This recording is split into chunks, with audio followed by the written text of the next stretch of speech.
Hello everyone and welcome to another Star Wars figure review. Today we're going to take a look at a couple of figures from the original trilogy, more specifically obviously from the vintage collection, and these figures are only just hitting shelves here in the US, here in the UK even, and overseas in the US. This is an absolutely brilliant figure and one that has been in desperate need of an upgrade since his debut in the modern line back in 1995, and it's this guy.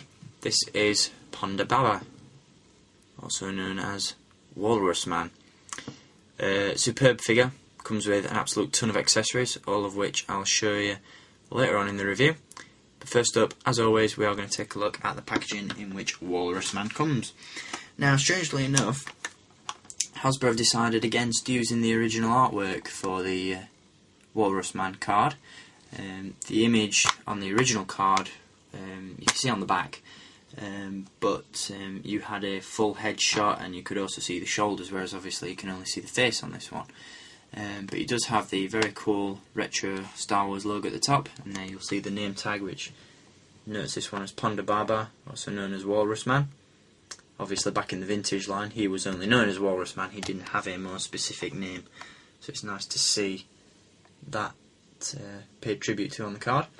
And once again on the back of the packaging, and this is really getting on my nerves now, but here in Europe, as I mentioned in my log ray review, here in Europe and in the UK, Hasbro have placed this rather large black sticker over the back of the card, so you can't see the original vintage card back, you can't see the rest of the wave, and you can't see the vintage collection description. So it's kind of weird that they've decided to do that, but in my next review I will show you the back of the card back for the figure that I'll review, and I'll just compare the two so you can have a look. But this is really weird and quite annoying by Hasbro UK. Just pause the video if you want to have a read of that. So very nice packaging, really do like the vintage cards. Obviously if you know me as a reviewer you'll know that I absolutely love these card backs. Gonna hate to see them go in 2012. But anyway, onto the figure. As I said, he comes with an absolute ton of accessories. I'll run through his articulation first there.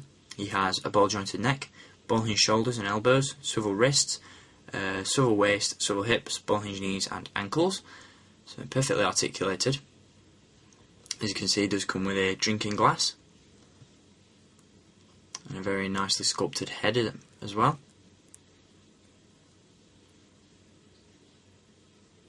He also comes with a blaster pistol, which is very similar to the one that is included with the modern TIE Fighter pilots.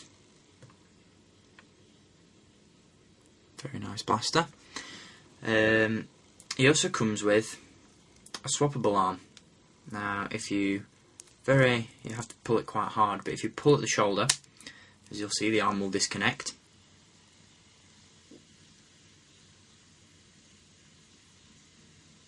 And to replace it, you get this arm. You can simply pop that into place, and as you'll see, he has some weird looking hands which are more like flippers.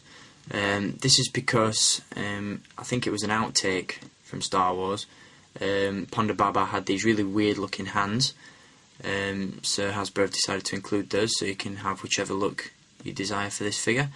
Not only do you get one of those on that arm, but you can also swap out the other hand and replace it with one of these flipper like hands or claws. I don't think they look quite as good. They do look weird and they look a little bit different, but I'm not a massive fan of those.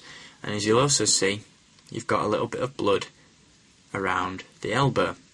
Now this is because obviously in the film we do see Obi-Wan slice off Ponda arm, and that simply disconnects at the elbow with a small peg.